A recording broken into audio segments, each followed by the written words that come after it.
April 14, 1945, Zwolle, Netherlands. Private Léo Major stood at the edge of a Dutch city of 50,000 people, defended by over 1,000 German soldiers. His best friend lay dead behind him, killed by German machine guns. His orders were simple: scout the enemy positions, report back, let artillery destroy the city tomorrow. Major looked at Zwolle. Then he looked at his 2 Sten guns and bag of grenades. Then he made a decision that no sane soldier would make. He would liberate the entire city, tonight, by himself.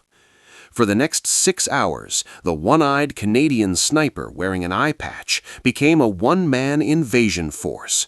He ran through streets, firing machine guns. He threw grenades at German positions. He set the Gestapo headquarters on fire. He contacted Dutch resistance fighters. He captured dozens of German soldiers. He made so much noise that 1,000 German defenders thought the entire Canadian army was attacking. By dawn, the Germans had fled. Zwolle was free. 50,000 Dutch civilians avoided the artillery barrage planned for that morning. And Léo Major, the guy who refused a medal from Montgomery because he thought the general was incompetent, became a legend. This is the 10-minute story of the one-eyed ghost, the Canadian Rambo. The man who liberated a city solo because his friend died and he was really, really angry about it. Léo Major was born January 23, 1921, in Massachusetts, to French-Canadian parents. The family moved to Montreal when he was young. By 1940, unemployed and looking for purpose, Major enlisted in the Canadian Army. During D-Day invasion reconnaissance, Major lost his left eye when a phosphorus grenade exploded near him. Medical officers told him his war was over. Send him home. One-eyed soldiers can't fight. Major's response: "I'm a sniper. I only need one eye." He refused evacuation, slapped on an eye patch, and kept fighting. According to him, he looked like a pirate. The Germans would learn to fear that pirate. In October 1944, during the Battle of the Scheldt, Major was sent to find a missing patrol. Instead, he found 93 German soldiers.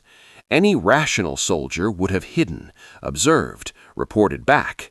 Major decided to capture them all. He spotted 2 German soldiers on a dike, captured the first, used him as bait for the second. When the second pulled his weapon, Major shot him. Then he found their commanding officer and forced him to surrender his entire company, about 100 men. As Major escorted these prisoners back to Canadian lines, SS troops watching from a nearby village opened fire, killing 7 of their own German prisoners rather than let them be captured. Major ignored the SS fire, ordered a passing Canadian tank to deal with them, and marched back to camp with 93 surviving prisoners. For this, he was nominated for the Distinguished Conduct Medal, Britain's second highest award for valor. But the medal would be presented by Field Marshal Bernard Montgomery. Major's response: "Montgomery is incompetent. I don't want his medal." He refused the award, because Major did not care about medals from generals he didn't respect. February 1945. Major was helping load corpses into a Bren carrier when it hit a landmine. The explosion killed everyone else in the vehicle. Major was thrown through the air, landing hard on his back. Diagnosis: back broken in 3 places, 4 ribs broken, both ankles broken. War over. 1 week later, Major escaped the hospital. He hid with a Dutch family in Nijmegen for nearly a month, recovering, before returning to his regiment in March. Because Léo Major didn't let things like exploded backs stop him from fighting. By April 1945, the Canadian Régiment de la Chaudière was approaching Zwolle, a city of 50,000, defended by an estimated 1,000 to 1,500 German Wehrmacht and Waffen-SS troops. Canadian artillery was scheduled to bombard the city the next morning, but that would kill thousands of Dutch civilians. The commanding officer needed intelligence on German positions first. He asked for 2 volunteers for a nighttime reconnaissance mission. Scout the city, contact the Dutch resistance, report back.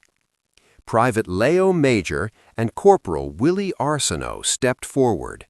But Major and Arsenault had a different plan. They decided they wouldn't just scout, they would try to liberate Zwolle themselves, to save it from artillery destruction. Around midnight on April 13th, they entered the outskirts of Zwolle. A German machine gun opened fire. Willie Arsenault was killed instantly. Now Major was alone. His friend was dead. His mission was impossible. The Germans had just killed his best friend, and Léo Major became very, very angry. Major took Arsenault's weapons and ammunition. Now he had 2 Sten guns, multiple grenades, and fury. He entered Zwolle around 1 a.m. and found the streets mostly deserted. Germans were in defensive positions but not actively patrolling. Perfect. Major's strategy was simple but insane. Make the Germans think thousands of Canadians were attacking. Create so much chaos that the garrison would flee rather than fight. He ran through streets firing his machine gun. He threw grenades at German positions. He attacked small groups of German soldiers, sometimes capturing 8 to 10 at a time, then escorted them out of the city and handed them to Canadian troops waiting outside. He found a German staff car and ambushed the driver, led him to a bar where a German officer was drinking. Major spoke French, the officer also spoke French, and warned him, at 6 a.m., Canadian artillery will destroy this city. Civilians will die. Germans will die. Leave now. As good faith, Major gave the officer his gun back. The officer, convinced by this insane, one-eyed soldier, began organizing a withdrawal. But Major wasn't done. He found the Gestapo headquarters and set it on fire, because why not? He contacted Dutch resistance fighters and organized them into patrols throughout the city, creating the illusion of Canadian troops everywhere. For 6 hours, Major created the impression of an entire army attacking Zwolle. German defenders, confused and overwhelmed, convinced they were outnumbered, began withdrawing. By 4:30 a.m., Major realized the Germans were gone. He'd done it. One man had liberated a city of 50,000. He retrieved Arsenault's body, brought it back to Canadian lines, and reported to his commanding officer by 9 a.m. "The city is liberated, sir. Germans fled west. Cancel the artillery." For single-handedly liberating Zwolle and saving thousands of Dutch civilians, Léo Major was awarded the Distinguished Conduct Medal. This time he accepted it. The Dutch never forgot. Zwolle named a street after him, made him an honorary citizen in 2005, made a monument, taught his story in schools. The local soccer club put his name on jerseys in 2020. In 2018, FC Zwolle fans unfurled a massive banner, "Léo Major, sole savior of Zwolle." When Major died in 2008, the mayor of Zwolle traveled to Montreal for his funeral. Dutch dignitaries attended. The city he saved mourned the loss of their liberator. But Léo Major's war didn't end there. In 1951, during the Korean War, he led 18 scouts in a midnight assault that captured Hill 355 from Chinese forces. They held it for 3 days against repeated counterattacks. For this, Major received a bar to his DCM, making him the only Canadian to receive the Distinguished Conduct Medal twice in 2 different wars. Léo Major's story seems impossible. One-eyed soldier captures 93 Germans alone, survives landmine that kills everyone else, liberates an entire city by himself in 6 hours. But it's all verified, all documented, all true. What makes Major's story remarkable isn't just the impossible odds he overcame, it's that he kept choosing to fight even when he had every excuse not to. Lost an eye? Keep fighting. Back broken in 3 places? Escape hospital and return. Best friend killed? Liberate the entire city to avenge him. That's determination, taken to levels most humans can't comprehend. The Dutch city of Zwolle stands today because one angry Canadian with an eye patch decided 50,000 civilians mattered more than following orders, because one soldier decided his friend's death would mean something, because one man proved that courage, creativity, and sheer audacity can accomplish what entire armies cannot. The Germans in Zwolle thought they were being attacked by thousands. They were wrong. It was just one guy. One angry, very determined, very Canadian guy who refused to let things like logic, odds, or missing eyes stop him from doing the right thing.